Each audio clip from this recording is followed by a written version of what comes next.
In the 2014 comedy 22 Jump Street, we open on the scene with a close-up of the character Jenko with a serious look on his face, giving the scene tension. With an audio cue of Velcro ripping, the tension is dispersed. As we move to a medium shot of Jenko, sitting next to Schmidt as he puts on a Kevlar vest. Jenko is distracted, and we cut to a shot of the captain holding a gun intimidatingly.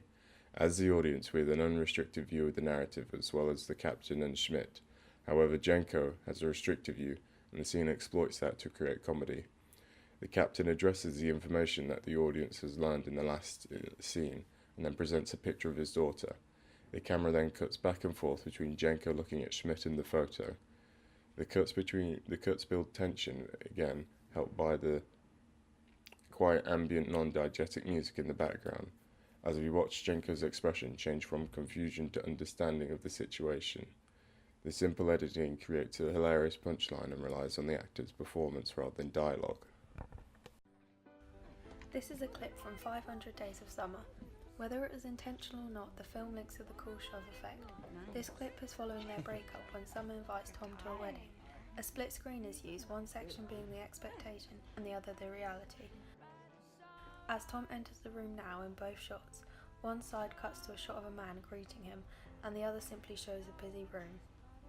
Taking the expectation clip, we would assume that he is attending an event where he's surrounded by people he is close with and feels comfortable with, reinforcing the good aspect of his relationship with Summer. By placing the reality clip in which no one is there, instead the viewer associates this with Tom's loneliness and his hopefulness in a relationship which could never work in the long run. So Tom, what is it that you do? As you can see, by altering the second clip, we make different assumptions about the character and his thoughts. This demonstrates the impact that substituting certain clips can have on our perception. This also relates to Soviet montage in other ways. For example, it does not use continuous editing since the story is told in a non-linear narrative. For example, flashbacks are used and it is not chronological. Most of the scenes also use rhythmic montage. Music is used to provide an insight into how Tom is feeling.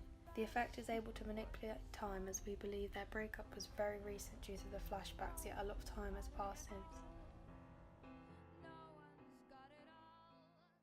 The first shot in this particular sequence in the Grand Budapest Hotel is of Gustav H. His smile and facial expressions give off the impression to us as the audience that perhaps he's looking at something he loves or something he possesses.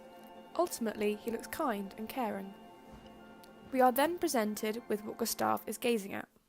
As an audience, I don't think we were expecting this shot. It is a complete juxtaposition to the shot of Gustav.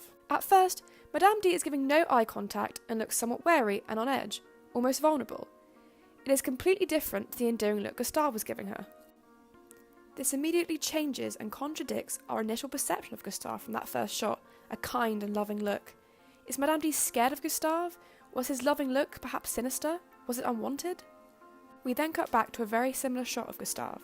This time he looks more expressive, as if he's listening and giving her advice, trying to aid her vulnerability.